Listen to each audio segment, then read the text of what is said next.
Okay, here we go. Episode show number 80. Man, I'm excited. NFL playoffs going on. Jaguars looking for a new head coach. Balky still in charge with Khan. Sean Khan still firing and hiring coaches. Fired Doug Peterson here a few days back, and now there's a big coaching search underway. Ben Johnson, could he be the leader, or could he be going to the Raiders? He's going to be going somewhere. Sad news for Ben Johnson. I mean, they put up a lot of points and lost 45-31 to the Washington Commanders, who their quarterback, a rookie quarterback. Washington Commanders put up 45 points. The Lions DC is Aaron Glenn. I think he takes a New York Jets job. For the Jaguars, head coaching candidates, we know about Liam Cohen. Ben Johnson is the guy everybody wants. Ben Johnson would also bring, I think, Mark Brunell as a quarterback coach in.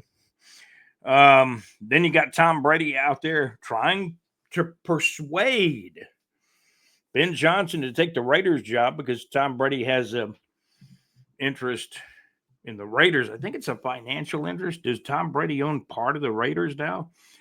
I think that's a story. I'll have to check on that. But there is some persuasion taking place. We know that Ben Johnson is in on having an opportunity to go to the Raiders, Bears, or Jaguars. Some sources say he wants a Jaguars job, while other sources say he probably will go to the Raiders. Mike McCarthy, his contract not being redone in Dallas, and the story was I think Jerry probably didn't want him to come back after that losing record. But Dak Prescott went down. The backup played pretty good in Dallas, but they just didn't have enough to win enough games. Washington, the rookie quarterback for Washington, Jaden Daniels. I mean, the Washington won 12 regular season games, and now they've also won in the playoffs. The Lions are out. They lost 45-31 on Saturday night, January the 18th. So now Ben Johnson's in a situation where he can probably now concentrate. And you don't want to lose a playoff game. I mean, he wanted a Super Bowl ring. That's what everybody wants.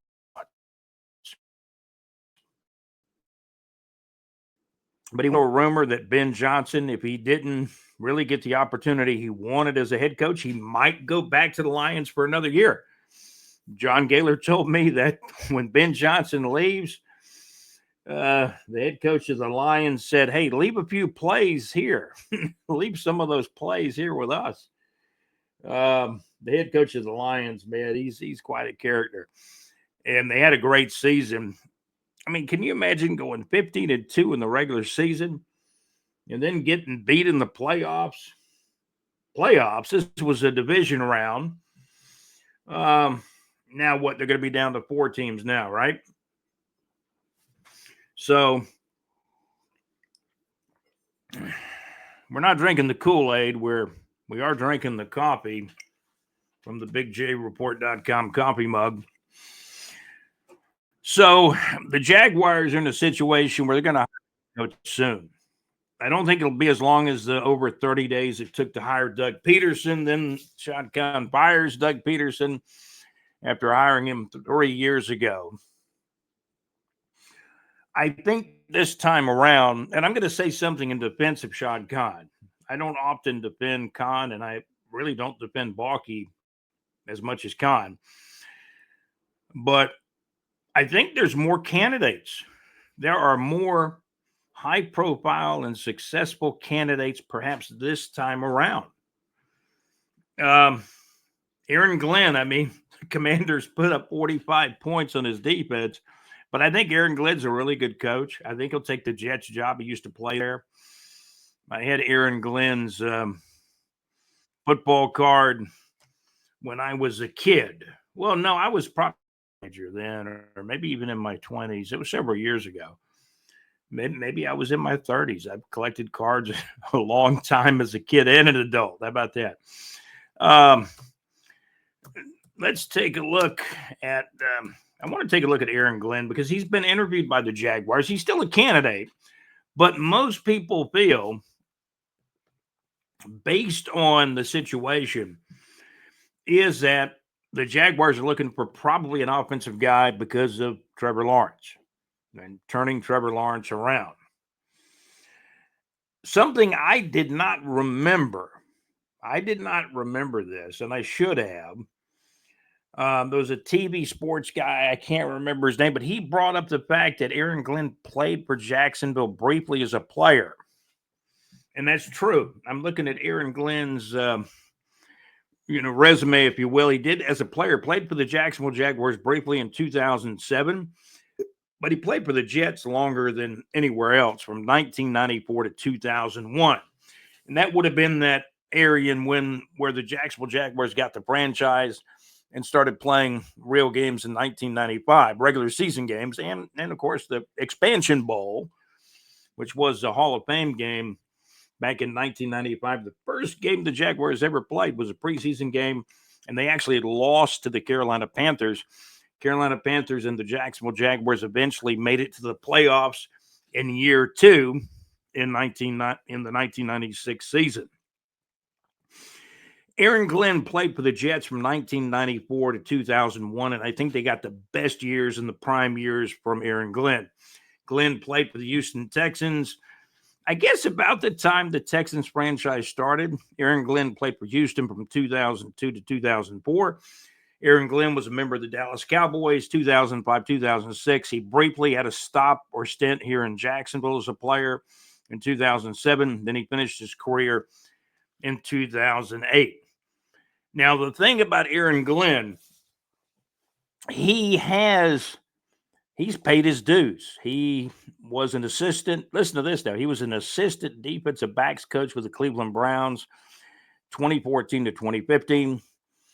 He was a assistant coach with the New Orleans Saints from 2016 to 2020. Keep in mind that, the current DC, who's probably going to be fired if he's not already been fired, defense coordinator Ryan Nielsen, simply because a new coach comes in, he's going to bring in his staff. Let's see. Aaron Glenn was an assistant coach. He was with the Saints a long time, and they had some good defenses in those years, 2016 to 2020. Defensive backs coach with the Lions from 2021 to present. And he started out as he was actually a defensive backs coach with New Orleans. He was an assistant defensive backs coach with Cleveland. Then he was a defensive backs coach with New Orleans, to the present day of being a defensive coordinator with the Detroit Lions from 2021 now through 2024 and into the playoffs in January of 2025. He was also a general manager as an administrator with the Houston Stallions in 2012. And that was a different league, of course. He was actually general manager of the Houston Stallions in 2012. That's a different league. He's been with the Jets as a personnel scout from 2012 to 2013. So this guy has the experience. I think he gets a Jets job. It's almost like he's an alumnus of the New York Jets because he played there for like 7 years. He played there longer than anywhere else. So a lot of the experts kind of have Aaron Glenn, as we say, going to the New York Jets. Rumors of Mike McCarthy possibly going to the Bears. And if that's the case, that would have Ben Johnson going either to the Raiders or the Jaguars. Now, Liam Cohen is kind of part of the Los Angeles Rams tree with their coach out there, and also Les Snead, the general manager. And I've learned new stuff about Liam Cohen. He did some really good things with their quarterback, their current quarterback.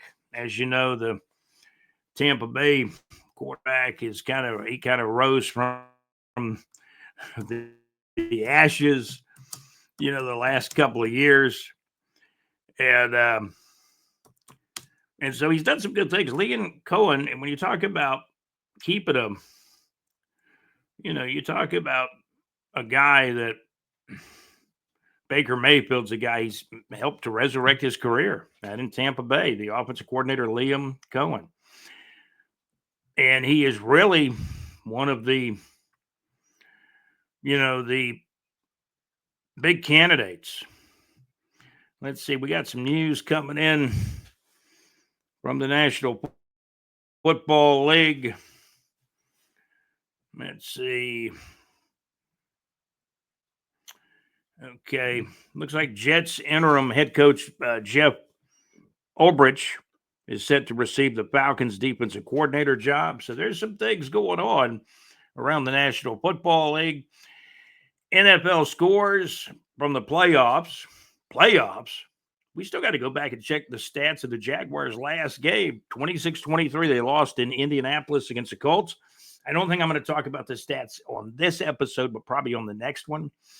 There's just too much hot stuff going on with the coaches, plus NFL playoffs. Kansas City Chiefs 23, the Houston Texans 14, a final on Saturday, January the 18th of 2025. And as you know, the Lions got beat. The Lions, they got beat 45-31. Washington Commanders and quarterback Jaden Daniels, the rookie, put up some offensive points, 45 points against the Detroit defense. And still Detroit's offense got 31 points on the night. Barry Johnson from our Facebook group, Big J Report Facebook group, had an interesting post that he found. I think he found this on Twitter, or the X, if you will, from Daniel Griffiths. Why did the Jaguars pass rush struggle? It was a post about this. And this is what a lot of people talk about. There's a lot of names being bandied about. Eric Armstead has come out saying he plans to play inside a defensive tackle more, not so much at the end. Maybe he'll play better at defensive tackle. He did not have a really good year. Daniel D. Griffiths on Twitter, or now Twitter's known as the X, as you know. So this is from the X. Said the Jaguars were 32nd in blitz percentage, 30th in stunt percentage, 31st in pass rush win percentage at defensive tackle. Eric Armstead's 39% play time at defensive tackle. So he was playing the big end more than he played defensive tackle. Also, you take a look at the edge rushers, per ESPN. Now, this stuff's, these are actual stats. The quarterback sack total for Josh Hines Allen dropped from 17.5 in 2023 to 8 in 2024. And Josh Allen didn't even play the last game against the Colts in the season finale in game number 17. Trayvon Walker's sack total did increase from 10 in 2023 to 10.5 in 2024. Overall, the pass rush struggled. Now, if you want to get me talking about Trayvon Walker, I will. Number 1 overall pick by Trent Baalke, the general manager of the Jacksonville Jaguars in 2022. That was the year after Trevor Lawrence was picked. So the next year is critical for Trayvon Walker. He'll be on a rookie deal for one more year. Trent Baalke, do not sign this guy to an extension. Let me tell you what the problems are. There's good things and bad things about Trayvon. I think he's a second or third round talent. My executive producer said he thinks Trayvon maybe is a late second round talent.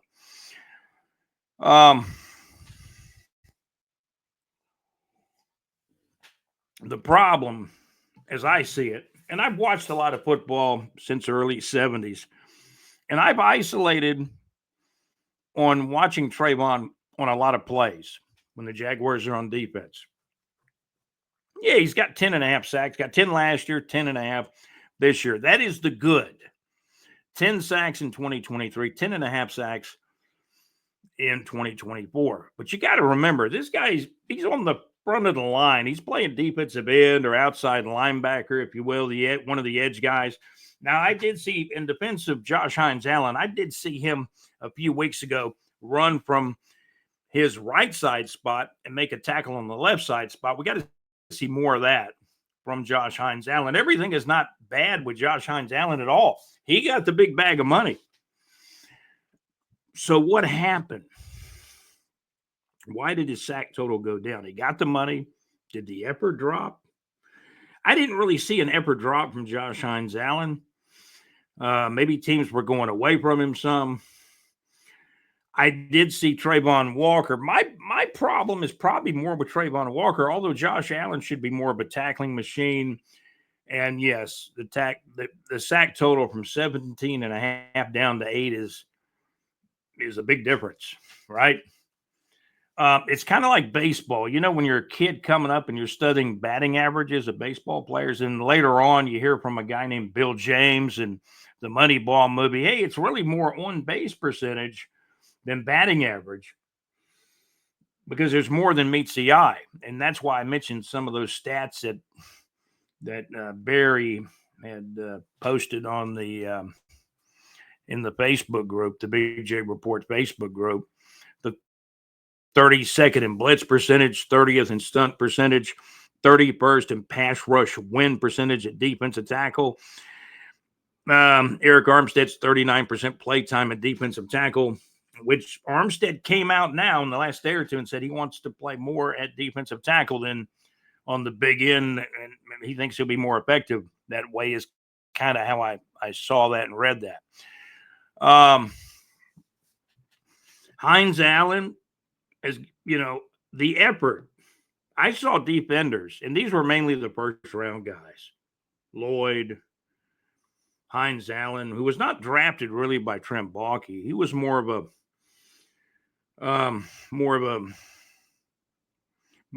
Coughlin and Dave Codwell pick. And he should be doing even better. He should be making more tackles than he does, in my opinion.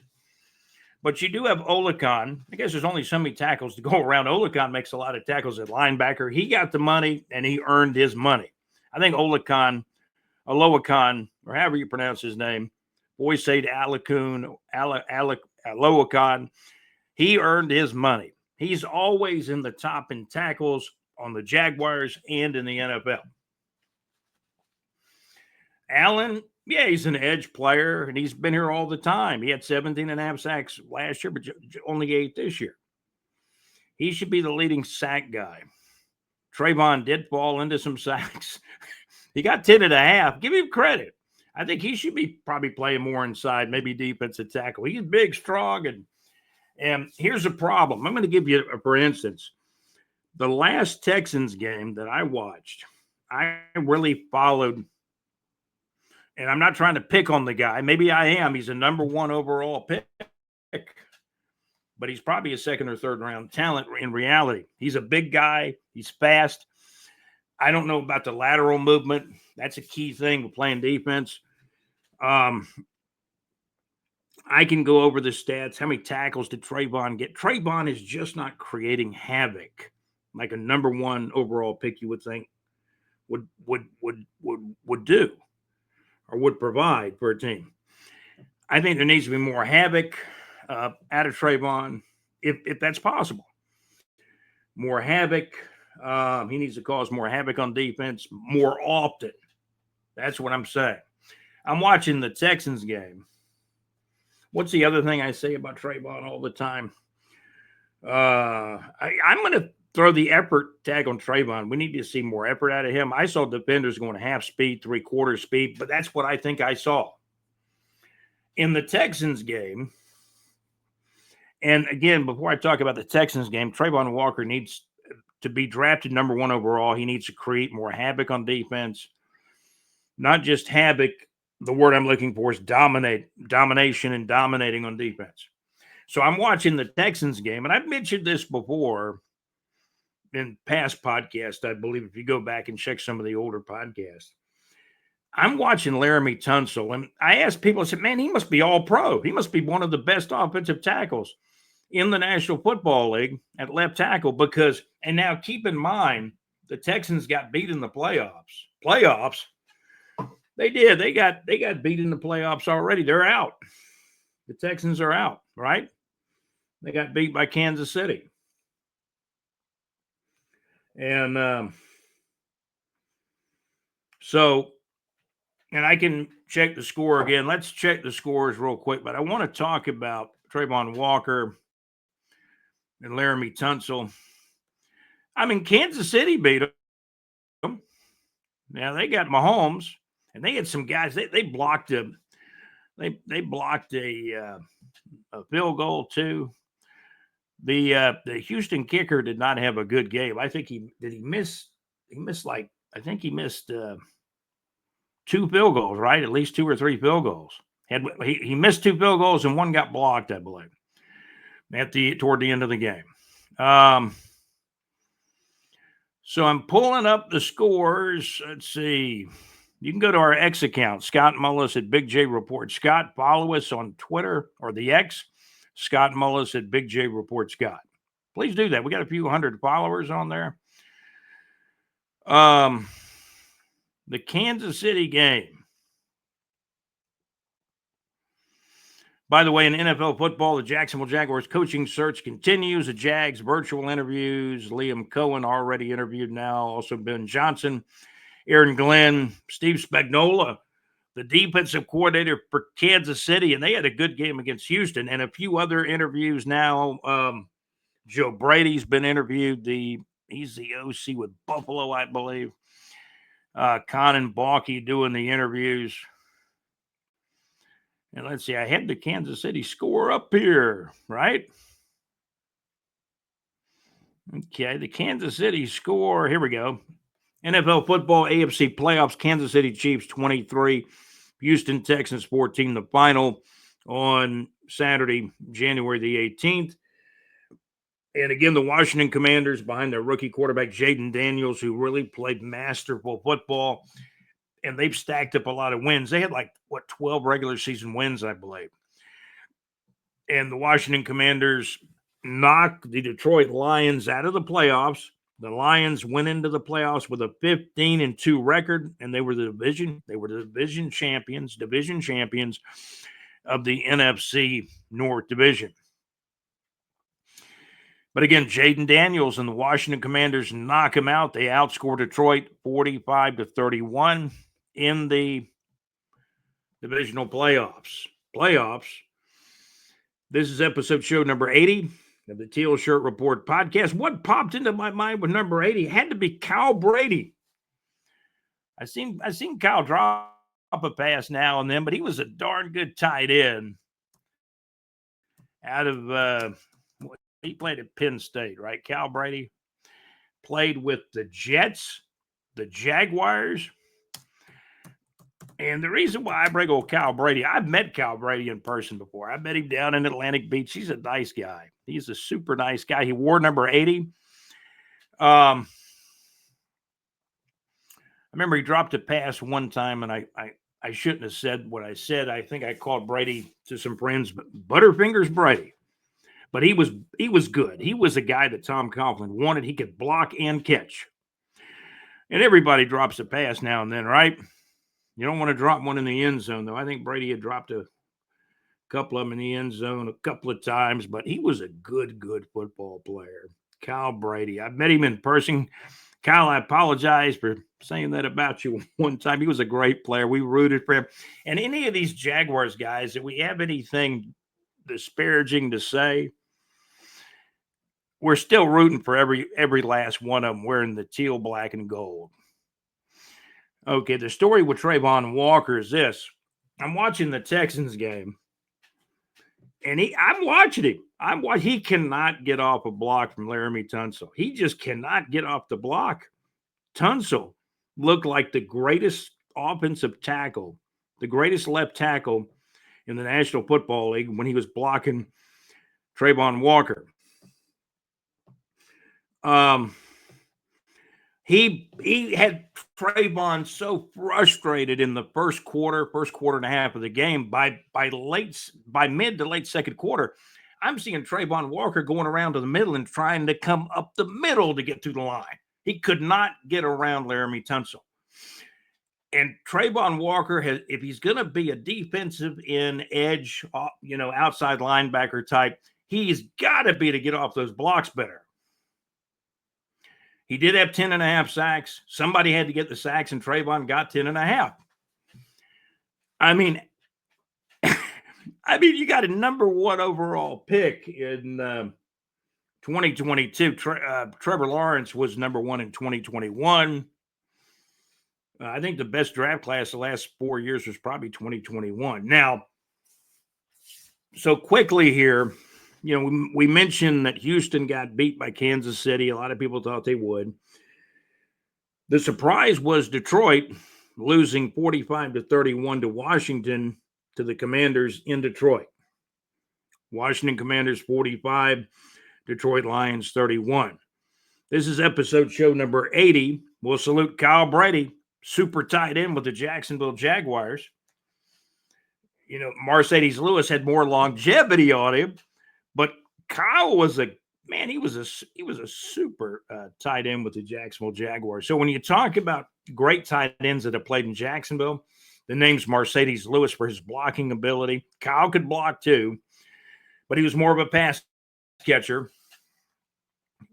Didn't Mercedes Lewis have one game with the Jaguars, maybe his last year, where he caught 3 touchdown passes in one game, I believe? I believe he did. I got to look up his stats.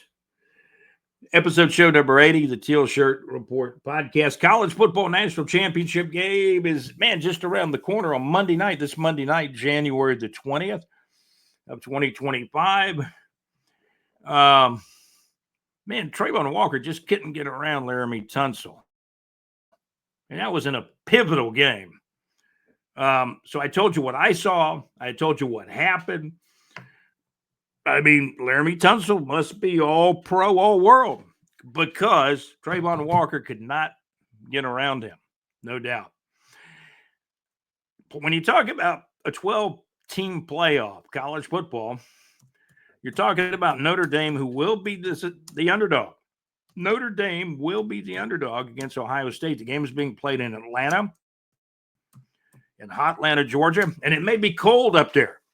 It's going to be cold here. It's going to be 30, nearly 30 Monday morning, Arctic, cold coming in to North Florida, Georgia, the Gulf states.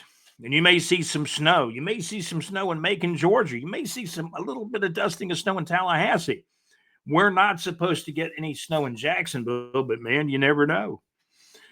I know back in, was it 1994? We put a new transmitter on the air up in Georgia, in Western Georgia. Radio Randy.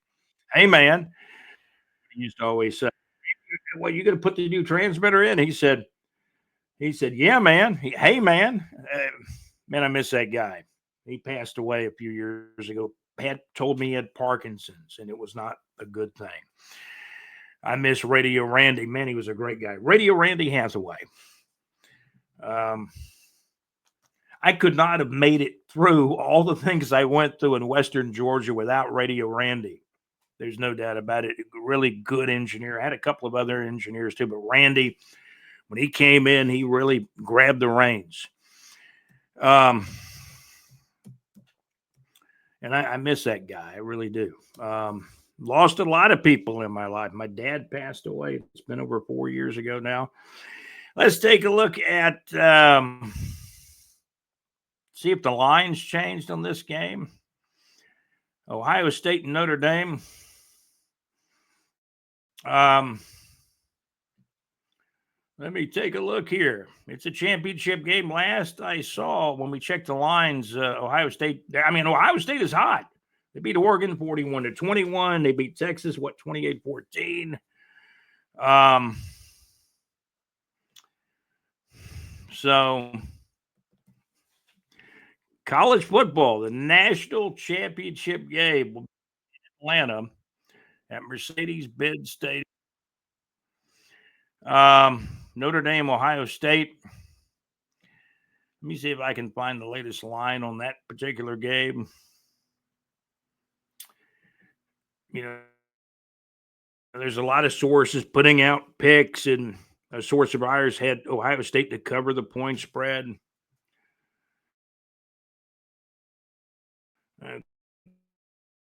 Okay.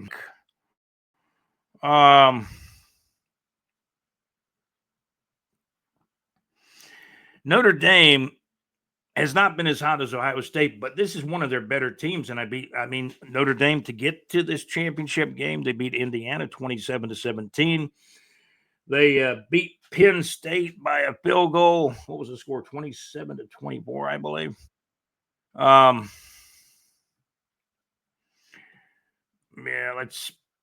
I'm going to try to grab a line to the game. It is Monday night. It's coming right up. Ohio State, Notre Dame, national championship game.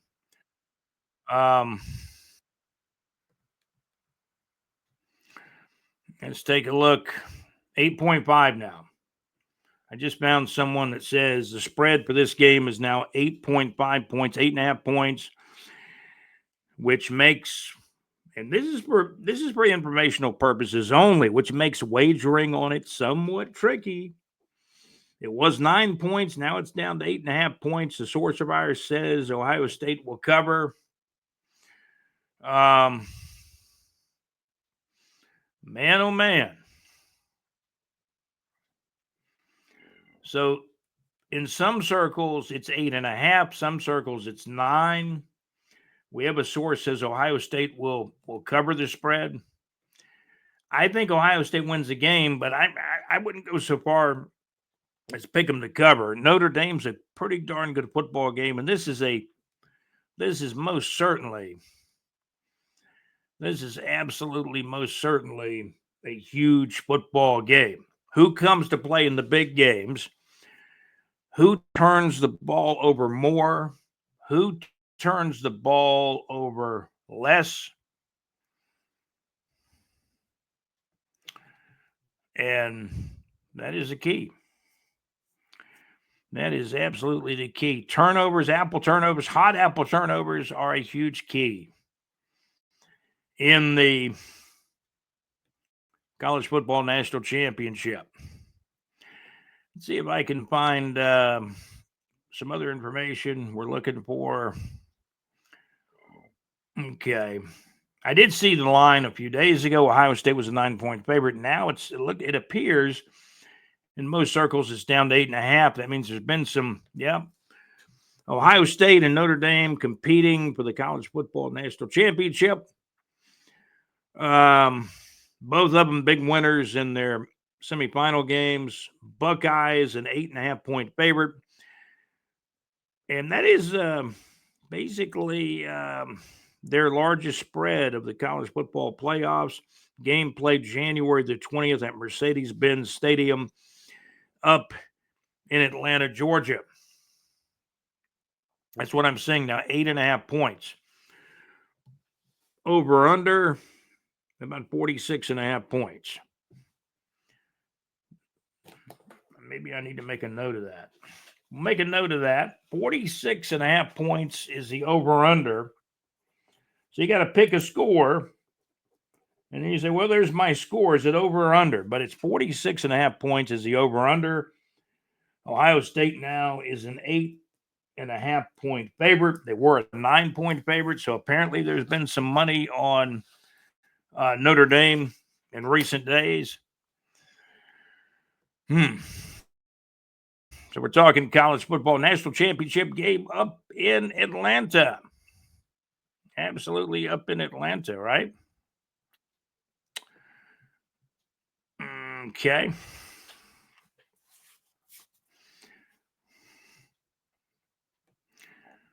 Now I'm seeing, this is the interesting thing, updated on January 14th of 2025, which was 5 days ago. Ohio State did get up to as much as a 9.5-point favorite. So some money going on Ohio State, then some money going on Notre Dame. So we're seeing actually over the last few days anywhere from an 8.5 to 9 points, even in some circles, a 9.5-point spread is kind of what we're seeing. Notre Dame beat Penn State by what, a field goal? Let me pull that score up again. We'll talk about that.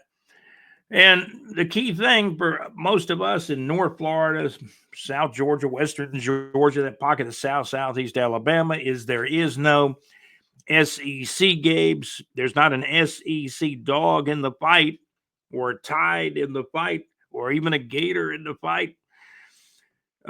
These are old school college football schools and franchises, Notre Dame versus Ohio State. So Notre Dame versus Ohio State. Let's see if we can get a further update. But it looks like right now it's 8.5, depending on what circle you go into. 8.5. 8.5 to 9.5 points. The line. Ohio State the favorite. We gave you the over-under at 46.5 points. I got a source that likes Ohio State to cover. We'll kind of leave it at that now.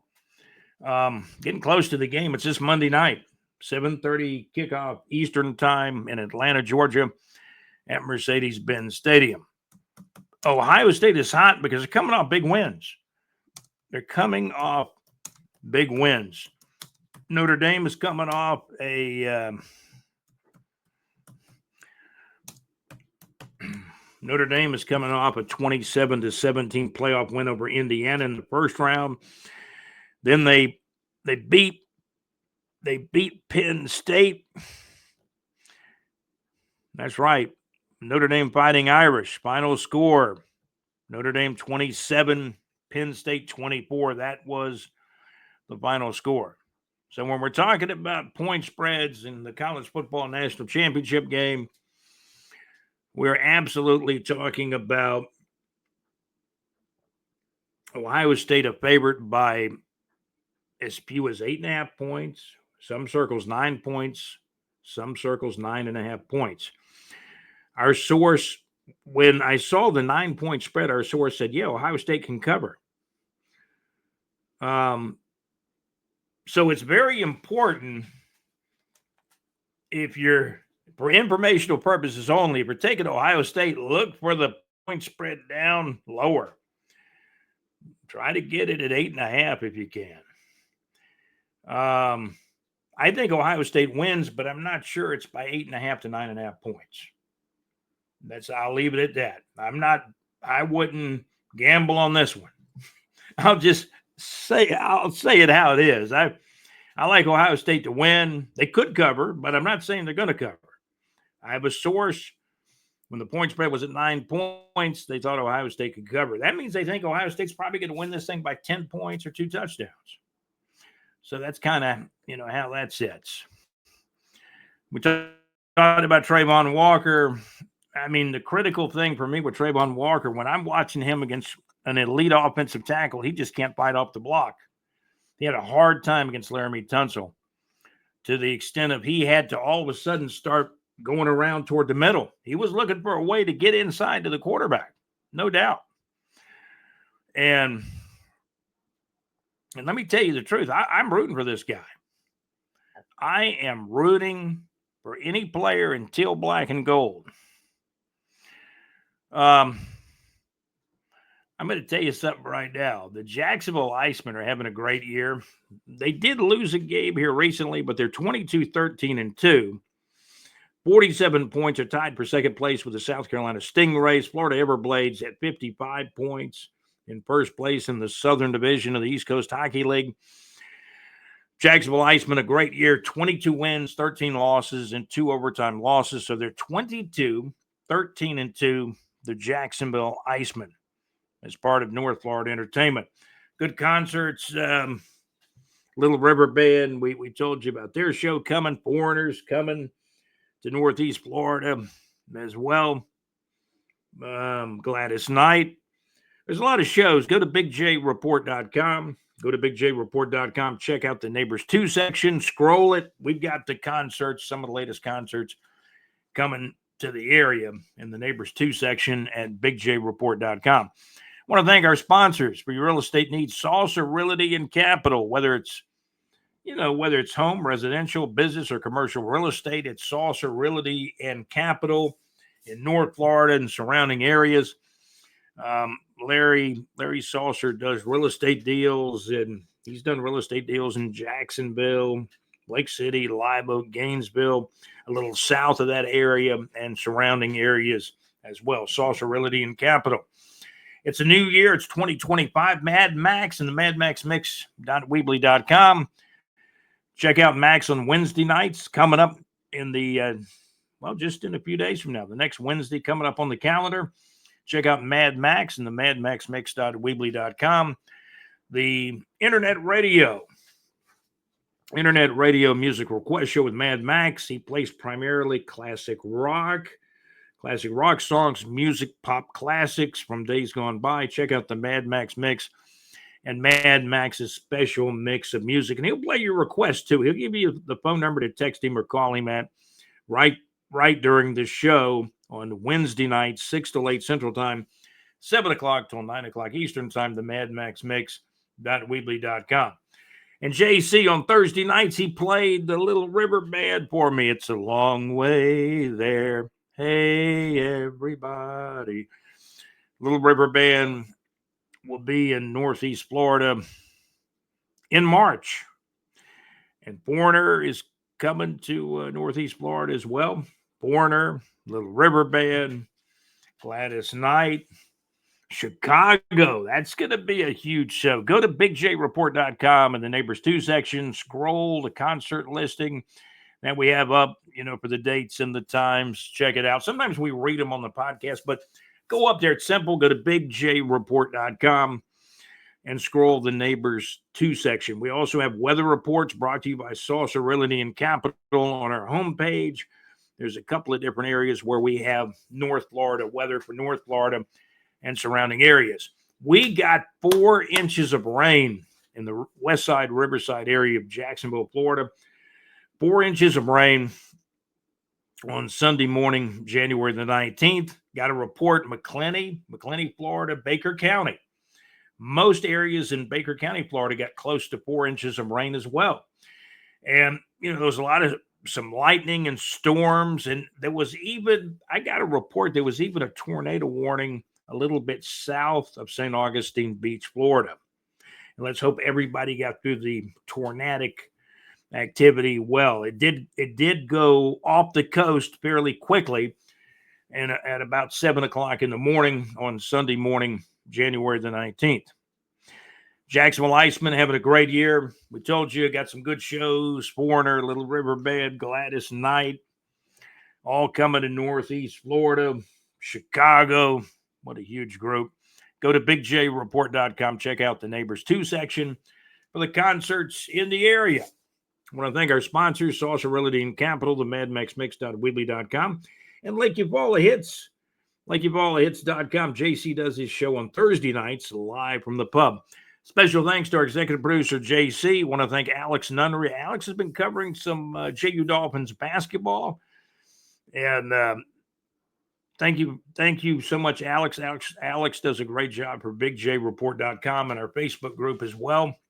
Check out our website at bigjreport.com. And again, we've been eloquently produced by our executive producer, JC, also by Alex Nunnery. And we do want to thank John Gaylor, our contributor and correspondent of the Teal Shirt Report podcast and bigjreport.com. This has been episode show number 80. We'll be back with 81 real soon. The Lions have been eliminated. My goodness. The Lions have been eliminated by the Washington Commanders 45-31 in the NFC divisional playoffs.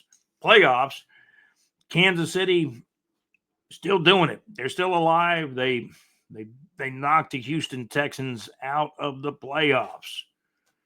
They sure did. So that's a look at the Teal Shirt Report podcast, episode show number 80. And the coaching carousel. Could it be Ben Johnson here? Some sources say Ben's coming here. And then there's some sources say he's going to the Raiders. That Tom Brady is going to try to influence him to go to the Raiders. I think Ben wants to come here, but we'll see. Back in 1993, not all, but most of the national media thought Jacksonville, Florida would never get an NFL team. I'm Scott with the Teal Shirt Report podcast. Liam Cohen could be coming here as a head coach. Aaron Glenn is probably a long shot. I think he's going to the Jets, quite frankly. Joe Brady's offensive coach with the Bills could come here. I think it's probably going to be an offensive-minded coach with the thoughts of kind of getting Trevor Lawrence healthy and back on track. But let me tell you something. Jaguars have got to go to the draft in April, late April, whether it's Balky or somebody else making the picks. They got to go offensive line early and often. The Jaguars need an offensive guard and an offensive tackle. Then after that, probably defensive tackle and a cornerback, probably somewhere around the third or fourth round. I think the Jags have some talented guys in their back end at defensive back. I really do. I think the problem is more on the front end. I think it could be an effort issue, possibly a scheme issue. But the Jags defenders, they've been through a couple of defensive coordinators now. No excuses. And Doug Peterson took the fall for the whole thing. Balky's still the GM right now as of January the 19th, 2025. But Doug Peterson is out as head coach. He was as of Black Monday after the last regular season game in early January of 2025 for the Jacksonville Jaguars. That's going to do it for the Teal Shirt Report podcast this time around. You guys have a great day. Thank you for watching. Thank you for listening. I'm Scott, your host, and I'm out.